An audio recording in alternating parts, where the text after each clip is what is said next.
This is my review for Vampire's Kiss from 1988. Actually, I watched this quite a while ago. I just never got around to recording my review with the holidays and everything. But the reason I watched this one was because of a really good, funny podcast I listened to, How Did This Get Made? And so, not all the time, but every once in a while when they're going to do a movie that I haven't seen, I'll watch it before I listen to the podcast. This is one of those cases because it's a really early Nicolas Cage film, and so wanted to check it out. And oh boy, it was funny to listen to the podcast, but this movie is something else. Basic plot: Nicolas Cage's character Peter Lowe works at like a publishing, a book publisher. He's some sort of executive. They don't really get into his job too much. But he's a womanizer. They show him going out quite a bit. And the second girl he meets comes back home with him. She bites him. This girl is played by Jennifer Beals from Flashdance fame. And, well, he gets bit, maybe. And so after this encounter with her, he starts to think that he's becoming a vampire. And that's pretty much the plot of it. It's basically him thinking he's becoming a vampire, but he's probably not really, and he just kind of just slowly goes crazy over the course of the movie. But other than that, there's also kind of side plot, subplot. Secondary plot is kind of with him and his secretary, one of his secretaries named Alva. She's played by Maria Conchita Alonso. She was in The Running Man and Predator 2. So Running Man before this, and then Predator 2 was in 1990, so that was after this. But he just really rides her really hard for some reason. He just is always on her case to try to find this work, this paperwork, and he tries to make it seem like it's really important, but in reality it's not. He gets a phone call, and the guy's like, oh, it's not too important to do it, but that's just a kind of a weird subplot too. I don't know, just to get her involved somehow. Just kind of a huge asshole to her for some reason. But then just throughout the film, he's just going crazier and crazier and being weirder and weirder. Yeah, I'll just say right off the bat, this is not a good movie. I can see why I was on the podcast for How This Get Made, because it's so weird. He's doing this, Nicolas Cage is like doing this weird accent throughout the movie too, and it kind of made sense when I either read something or it was from the podcast. They talked about it's when he's with other executives or other people like on the phone and stuff that are important to him. He does kind of this weird, rich New England weird accent. It's like the way he thinks rich people sound or something. That's weird though. He kind of does it throughout the movie at certain points, and it's kind of funny. But there's also one of the funniest things that this is where a really popular Nick Cage meme is from, when he's making this crazy face. I'll put it up here for the video. But that scene is pretty funny. He's just like, crazy Cage, like pretty hardcore in this movie. I'd say a good half to like 3/4 of it is just him kind of being nuts. But that's not, you can't make a whole movie around that, and it's just weird. It's also kind of funny that he's always been this kind of crazy. He's pretty young in this. I think he's like 26 or something.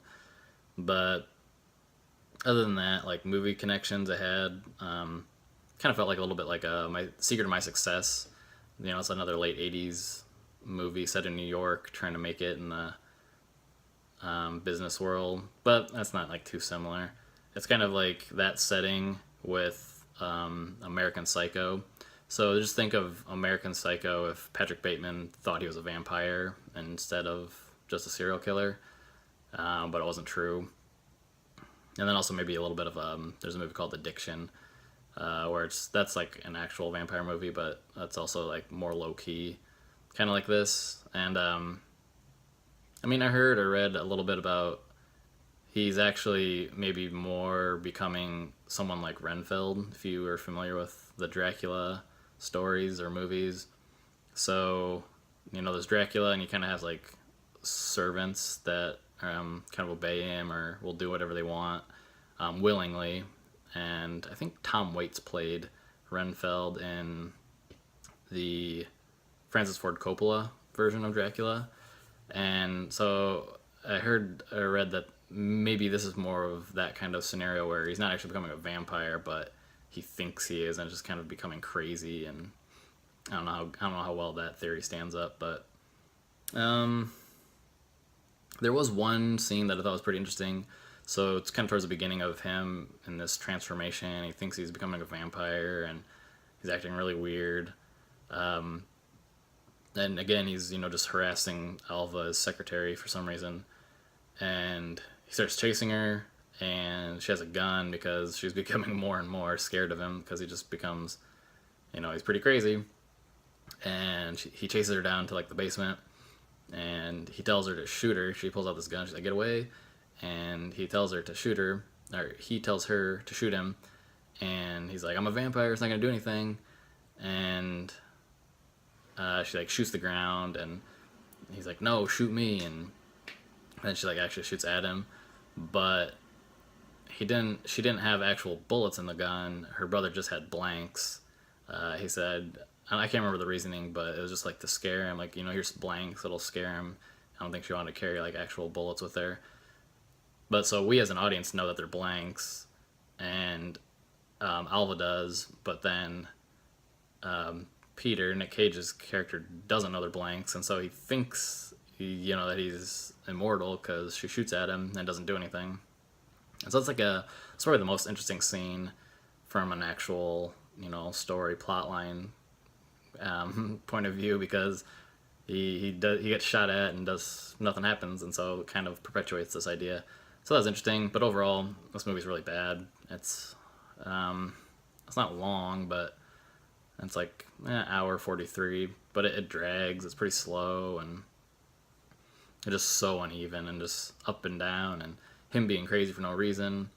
It's just not a very good story and stuff. So, and then at the end he kind of runs back into Jennifer Beals' character again for real. Like, she's like an escort or prostitute, and he's been kind of seeing her in like his mind. He's been seeing her as this kind of vampire that bit him, but then I think he actually really sees her later, and his kind of dementia kind of comes to life at the end, and it ends kind of interestingly, but overall it's pretty slow and pretty bad. So yeah, I'm giving it a really bad rating. I'm giving it a 1.25 out of 5. Definitely not worth a watch. If anything, just like YouTube the scene of him being super crazy, and then just use that meme. You can use the Nicolas Crazy Cage meme, and it's pretty funny, but not worth checking out the movie. So yeah, not a recommend. 1.25 out of 5. All right.